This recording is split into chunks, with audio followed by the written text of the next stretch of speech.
Hey, how's everyone doing today? It's Ash the Coyote Face here with another video. Oh my god. So there's been a lot of visibility with the furry fandom as of late. Like, everyone knows what a furry is, and that's both a good and a bad thing. Why? Because there's a lot of misinformation that gets spread around about furries in the process. And of course, all those grumpy gamer bots getting bent out of shape by folks like Sonic Fox who are just dominating the fighting game scene with fabulously queer elegance. They're so dreamy. Anyways, today's topic will be discussing the visibility of the fandom, and joining me here in this video will be the lovely Ragehound. Be sure to check out her channel. I will include a link in the description below.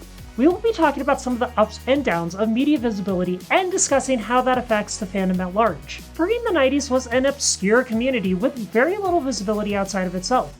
That all changed when the media saw an opportunity for sensational stories about people who dress up as animals and behave in a rather saucy manner. I mean, I get it. People see what they want to see, and that often means that they miss the larger picture. In a lot of ways, we are all weird, but that's not a bad thing at all. It just means that we have a more dynamic lifestyle. My life would be completely different without the fandom. In our modern world, I find it rather hard to find as friendly a group of individuals as furries. It fulfills a social role that we are lacking in modern society. Seriously, where else can you meet such a dynamic group of artists, creators, and just awesome people from all around the world? Now, to discuss the subject with a bit more depth and some foxy perspective, here's Chip with Chip Chats. Alright, before we get started, don't forget to hit that like button, boop that bell, and subscribe if you aren't already. So Chip, let's chat a little about some of the hot topics of today. So first we have this Lana Del Rey video that popped up in her live stream, the ew, gross furries. This is a prime example of what I feel is kind of like the general reaction to furries when people don't know what's up. What do you think about the video? And can you shed some light on the perception of the fandom and how it's changed over the years? You know, I think Lana Del Rey's reaction is pretty typical. She gets upset by music reviews too, so being upset by furries isn't surprising if she's not that aware of the outside world. I mean, if she's getting upset by people reviewing her music, it's kind of clear she's not aware of much. So, Chip, you entered the fandom in the 90s. Yeah, I did. It's been a long time. Care to share a date for the audience? I know I joined Furry sometime in 1993. Do you want to talk a little bit about what the fandom was like back in the 90s? Well, it was very different. Usually, if you were a furry, no one knew what furry was. You could have been the only furry in your city or state or country. It was very isolated. Yeah, I can imagine it was pretty isolated. I mean, like, before the internet, everything was kind of isolated. Right. I mean, we did have the internet then, but there was no way to search something. Not easily. Not easily. So you just had to run into people in a chat room. That absolutely makes sense. Speaking of the 90s and, like maybe kind of getting into those early 2000s, do you remember like the really crap press coverage that we got? It was Sex 2K, Vanity Fair, and the CSI episode, the infamous CSI episode. You remember those, right? Oh yeah, there's actually a ton of strange coverage back then. Yeah. Oh, there was so many strange things back then. I remember catching one of those, and I was like immediately floored by the fact that I'm like, one, that this got made on network TV, and two, they would always make us out to be weird deviants. So there was a Wired article a long time ago. Oh yeah, I remember that. It was called Johnny Manhattan Meets the Furry Muckers. That was from 1994, so a year after I joined the fandom. There was Loaded magazine in 1998. Okay. About heavy petting. Guess what that means? The Vanity Fair Pleasures of the Fur. If you didn't experience this time period, shock jocks were really big back then. Yeah, shock jocks were huge, and they really upset the very conservative moms. So that was kind of the thing. It was like the Christian radio family versus the shock jocks. And so they would kind of try to upset each other, and furries tended to get caught in the middle. Let's shift gears from the negative, though, and let's talk a little bit about some of the positive media that we got. I mean, you remember the Sci-Fi Channel show that came out in, I want to say it was around Conference 6 or 7? And that was actually pretty positive and good. I remember G4 had a reasonably positive piece on us. Yeah. That was pretty good. That was a pretty solid one. I think that was MFF, or was that FWA? It was one of those. I don't know. I think it was FWA maybe. Remember Daniel Radcliffe? Harry Potter? Yes, Harry Potter. Yeah.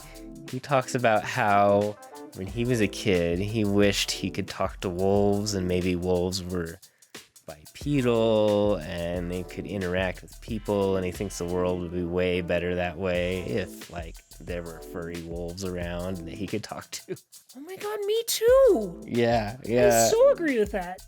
There's the OK Cupid ad where they talk about how you can meet your perfect furry mate on OK Cupid. And do we really want furries on OK Cupid? I mean, I don't know.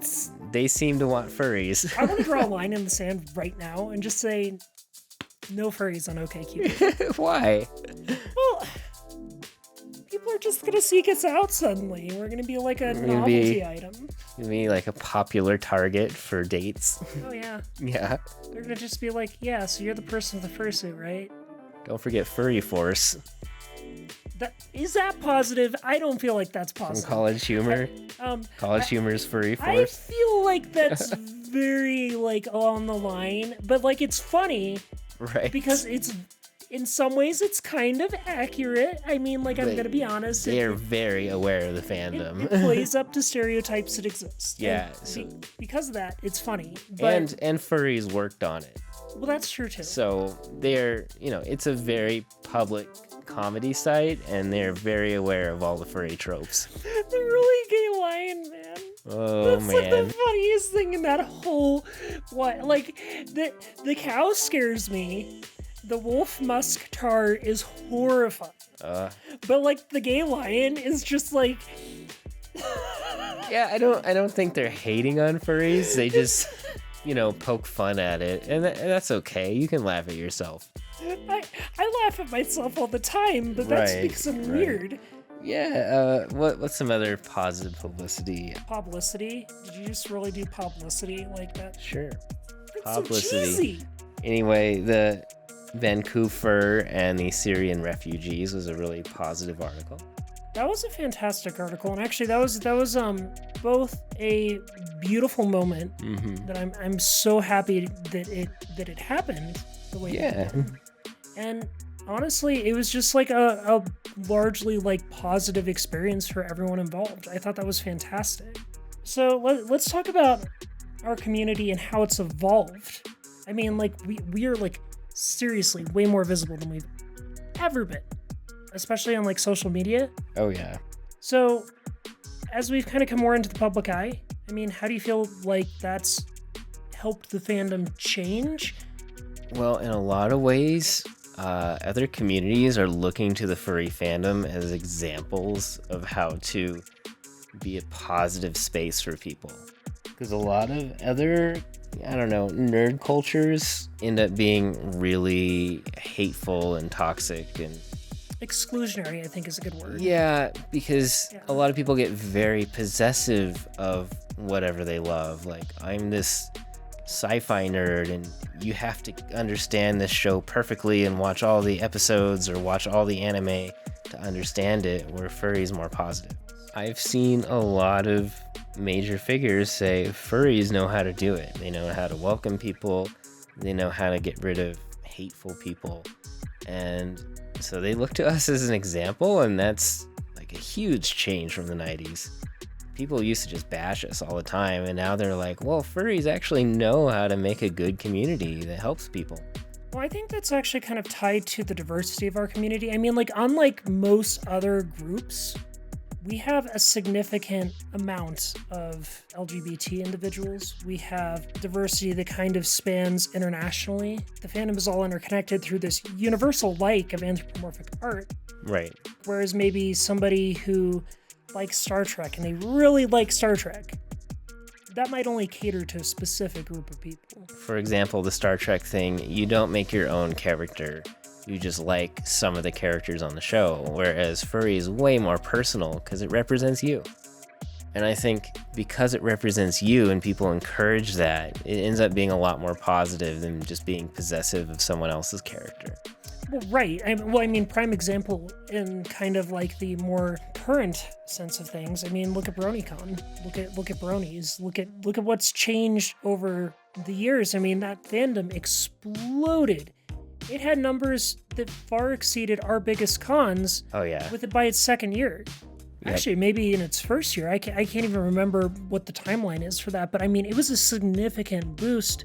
But as the show started to die off and the original media that was produced for the show kind of started to dissipate, we've seen a huge decline in that fandom. Right. They've lost conventions just because of lack of attendance. It's really surprising how quickly it grew and how quickly it's disappearing. Well, just this year was the last year of the biggest brony convention. That's a sign that it is a property owned by a corporation, and maybe it's not quite as personal as the furry fandom, where it's all based on your own personal creativity. These characters, these ideas, this idea transcends everything. Furry has become an all-encompassing fandom that welcomes people from almost every walk of life, as long as they're not hateful. And the world is recognizing it. We even have representation in the Lego movie with a fox fursuit Lego person. Well, I think that about wraps it up. That was a fabulous talk. Alright, so joining me here for the next segment is the lovely Ragehound. She is a YouTuber from New York and a super sweet doggo. For her day job, she deals with a lot of social media and marketing. I asked her to be on today's show to discuss today's topic and give us some unique insights on the community and some of the hot topics floating around the Twitter sphere. Hi, I'm Ragehound, although you'll know this suit as Cupcake, and I'm a New York City-based content creator, YouTuber, Twitch streamer, sometimes a singer. It just, depends on the day. But I make content that's relevant to the furry community, and I also play games on Twitch and play with viewers that have the same game. So while I think it's always great to have the fandom represented in more everyday media because that helps normalize the fandom, some of the exposure we've gotten recently isn't exactly ideal. In a perfect world, we would have these high-profile individuals discovering that the fandom existed and, kind of going, cool, that's a thing. But unfortunately, you can't always pick and choose, and sometimes you get unlucky, as is the case with Milo and with Lana. Now, with Milo, you got someone who accepted the community, sort of. The problem is, that's one of those people that as much as we want to give them the open arm welcome to our community, they're just not really someone that should be at a con. And I say this as someone who doesn't believe in blocking others, immediately just because you disagree. I do like to try to talk to someone before before I cancel them. But in Milo's case, sometimes your track record kind of speaks a little bit louder than you do. Some of the things that he's said go pretty much in direct opposition with a lot of what our community is about. And a lot of the time, whenever I've heard Milo Yiannopoulos come up as, a person of interest, it's just not good. A lot of the things he said are hateful, hurtful, outwardly confrontational. It should be very, very clear to anyone who wants to attend a furry con that while it's a convention and it's all for furries, it's also to some degree a private event. And if most of the people associated with the community don't feel comfortable with someone like a Milo Yiannopoulos being at that event, the event has every right to ban them because they honestly just don't want anyone attending that event to feel uncomfortable or unsafe. So that's an example of someone you don't want in the fandom accepting you. On the flip side of that, you have Lana Del Rey, someone whose music I frankly love. I really, really like her voice, and Summertime Sadness is still in my playlist. We had someone like Lana Del Rey come out and go, furries are gross. You hate to see that. But when she came out and said we were gross and awful, that just... it is her opinion, man. She's entitled to think we're weird creatures, but come on, really? You had to just come out and be like, ew, there's nicer ways to do it, Lana. I'm sorry. Some of your outfits have been kind of ew in the last couple of years, but you don't see me going out there yelling, Lana Del Rey is a passing snooze. Well, I guess I just did now, so oops, I guess we're even. But to wrap that whole thing up, how does it affect the visibility? We get more of it. Certainly, and if you go with the old saying of all PR is good PR, I mean, I guess we get discovered, but at the same time, how many of you like having to explain that we're not like the CSI episode? Exactly. Not all PR is good PR for us. So as furries have become more mainstream, it is kind of a good thing. It means that furries are no longer that like small niche sequestered on the internet that, you know, if you run into a furry, you're not really sure what you're doing there. One of the things I've noticed is as furries have become a little bit more widely accepted and known through, you know, appearing on Lucifer and appearing on other shows and not being pegged as a kinky sex joke. Thank you, Lucifer. It's actually kind of nice because the questions I get on average have become more interesting. I'm gonna be honest, being asked if I blank in that has gotten kind of boring to answer over and over. I mean, like, come on, just watch any of my videos. I explain that I don't. But now I'm getting more questions of, okay, so you do this. Like, what inspired your markings? Or what inspired those colors? Or what, like, made you a furry? I know, and then some people go, I know that some people like this, but what is it for you? And actually having those questions be more interesting, I think is a positive, because then there's more of a level of understanding of maybe why I want to dress like a giant dog for more reasons than, like, you know, the usual Rule 34 reasons. As we become more mainstream, that also helps make things more accepted. I mean, yeah, you're still gonna get your lanas, you're still gonna get your people going out there going, ew, gross furry, but at least they know what it is now. And at least they have some frame of reference, and with the internet becoming, you know, much more part of people's lives, at least now, when someone goes, ooh, furry, people are gonna be able to go on the internet, look up furry, and there's a good chance they might actually get a useful video, like your series, Ash, or like Madeira's video, or mine. There'll be educational resources, not just conjecture from neckbeards that have never actually met us. So yeah, the Churdleys video. I actually got to make a video with Churdleys, which was an amazing experience. He happened to be in New York. I live in New York. It just kind of happened. We thought it would be funny to do something more skit or comedy based. I will fully admit that I am not good at that kind of thing. I've tried to do funny skits in the past and I don't excel at them.